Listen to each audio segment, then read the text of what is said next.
Hi hello నమస్తే welcome back to our channel. ఎలా ఉన్నారండి? అందరూ బాగున్నారా? నేనైతే చాలా బాగున్నాను. మీరు ఎలా ఉన్నారు అన్నది నా కామెంట్ సెక్షన్లో కామెంట్ చేసేయండి. రీఫ్లెక్స్ వస్తుంది కదా, అంటే ఫుల్ ఎండ అయితే వస్తుంది ఫేస్కి, బయట ఎండ అయితే కొడుతుంది అనమాట.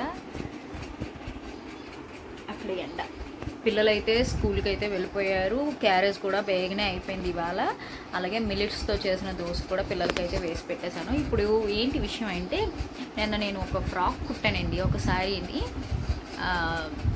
బాగానే వచ్చింది, కానీ టైం టేకింగ్ అనమాట. చాలా టైం పట్టింది అది ఫ్రాక్ కుట్టడానికి. అది మీకు ఈరోజు నేను చూపించుదామని చెప్పేసి ఈ వీడియో అయితే మీతో షేర్ చేస్తున్నాను. మా బాబుకి ఒక 2-3 చీరలు సెలెక్ట్ చేయరా అంటే అదే చీర సెలెక్ట్ చేశాడు. నేను అసలే చామంచాయిగా ఉంటాను, ఆ కలర్ నాలో కలిసిపోతుందేమో డౌటు, కానీ బాగా వచ్చిందండి. ఫ్రాక్ మాత్రం చాలా ఎక్సలెంట్ కుట్టుకున్నాను. నేను అది వేసుకొని నేను మీకు చూపిస్తాను ఎలా ఉంది అనేది. నాకు కామెంట్ చేసి చెప్పండి. చాలా అంటే చాలా బ్యూటిఫుల్గా వచ్చింది. దాన్ని కొంచెం ఐరన్ చేయాలి, ఐరన్ చేయకపోతే బాగోదనమాట. ఇంకేంటి విశేషాలు? ఇంకేం లేవు, అంతే. డైలీ వ్లాగ్స్ ఏముంటాయండి, ఇంట్లో అంట్లు తోముకోవడము, గిన్నె బట్టలు ఉతుక్కోవడము, వంట చేసుకోవడం, ఇవే. నాకు కూడా బోర్ కూడా వేస్తుంది. ఈ వ్లాగ్స్ చేయాలంటే అస్సలు ఇంట్రెస్ట్ లేదండి. డైలీ ఈ బట్టలు మంట పెట్టుకోవడము, ఇవే పనులు.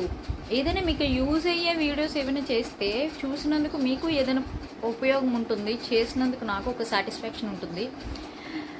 ఈ వ్లాగులు చేయడం వల్ల మీకు ఏం ఉపయోగం లేదు, నాకు అంతకన్నా ఉపయోగం ఏమి లేదు. ఏదో టైంపాస్కి చేసినట్టు చేస్తున్నాను, కానీ ఒక్కొక్కసారి కంటెంట్ వీడియోస్ ఏం లేనప్పుడు వ్లాగ్స్తో సరిపెట్టుకుంటున్నాను అనమాట. అంటే యూట్యూబ్లో ఏదో ఒక వీడియో పోస్ట్ చేస్తూ ఉండాలి, లేకపోతే మళ్ళీ బ్యాకప్ అయిపోతాం. అంటే మళ్ళీ మనకి ఫాలోవర్స్ తగ్గిపోవడము, సబ్స్క్రైబర్లు తగ్గిపోవడం అలా అవుతుంది. సో అలా తగ్గకూడదని చెప్పేసి ఏదో ఒక వీడియో పెట్టాలి కదా అని చిన్న వ్లాగ్ వీడియోస్ అయితే పెడుతున్నాను అనమాట. అయితే ఇప్పుడు నేను మీకు ఆ శారీ చూపిస్తాను అండి. ఇదిగోనండి, ఇది తిరగేసి ఉంది. దీనికి ఫ్రిల్స్ పెట్టాను అనమాట. మొత్తం అంతా చుట్టూ ఇలా వస్తుంది. దీనికి చాలా టైం పట్టిందండి. ఇలాంటి డ్రెస్సులు కుట్టుకోవాలంటే ఒక శారీ మొత్తం అయిపోతుంది. ఇందులో నాకు పైటంచు మిగిలిపోయిందండి. ఆ పైటంచుతో మళ్ళీ ఇంకొక టాప్ అయితే కుట్టుకుంటాను నేను, మంచిగా లెగ్గిన్ వేసుకోవడానికి. అంటే లెగ్గిన్ వేసుకోవడానికి ఒక టాప్ అయితే కుట్టుకుంటాను. హ్యాండ్స్ అయితే సింపుల్గా పెట్టేశాను.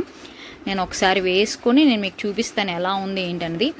అయితే ఇక్కడ నేను దీనికి లైనింగ్ వేయలేదు కాబట్టి లోపల నెక్ తిప్పడానికి ఒక క్లాత్ అన్నది యూజ్ చేస్తాం కదా, అది కొంచెం చెస్ట్ పార్ట్ వరకు వచ్చినంత వరకు పెద్ద నెక్ పార్ట్ అయితే తిప్పడానికి యూజ్ చేశాను అనమాట. అంటే లోపల లైనింగ్ లేదు కదా, పల్చగా ఉంటుందని చెప్పేసి ఇలాగా నెక్ తిప్పడానికి క్లాత్ అన్నది కొంచెం చెస్ట్ వరకు వచ్చినంత వరకు ఇలా పెద్దది అనమాట పెట్టి తిప్పాను. అది కదలకుండా ఉండడానికి చిన్నది ఇక్కడ కుట్టేశాను అనమాట. నేను ఎప్పుడు కూడా నెక్ తిరగేయడానికి క్లాత్తో కుట్టి నెక్ తిరగేసేస్తానండి. అప్పుడు చాలా నీట్గా వస్తుంది. అలా చేస్తే మనకి ఏ షేప్ కావాలంటే ఆ షేప్ వస్తుంది. వెనకాతలేమో ఇలాగ పలక నెక్ అయితే పెట్టుకున్నాను. బాగుంది చూడడానికి. ఇది మీకు తిరగేసి చూపిస్తున్నాను, నేను వేసుకొని చూపిస్తాను, కానీ చాలా బాగుందండి. అంబ్రెల్లా కటింగ్ అనమాట. అంబ్రెల్లా కటింగ్ చేసేసి దానికి ఫ్రిల్స్ అయితే పెట్టేశాను. వచ్చి ఇలా వచ్చిందండి. చిన్న నెక్ పెట్టుకున్నాను. మొత్తం ఫ్రిల్స్ అన్నీ కూడా ఇలా వచ్చాయి అనమాట. చూస్తున్నారు కదా, ఇలా వచ్చింది. ఓవరాల్ డ్రెస్ అయితే సూపర్ ఉంది. డ్రెస్ అయితే చాలా బాగుంది. అసలు మా బాబు తీసినప్పుడేమో వద్దురా ఏం బాగోదు కలర్ అని చెప్పేసి అన్నాను, కానీ చాలా బాగుంది. ఫుల్ లెంత్ అంతా చూపిస్తాను అండి.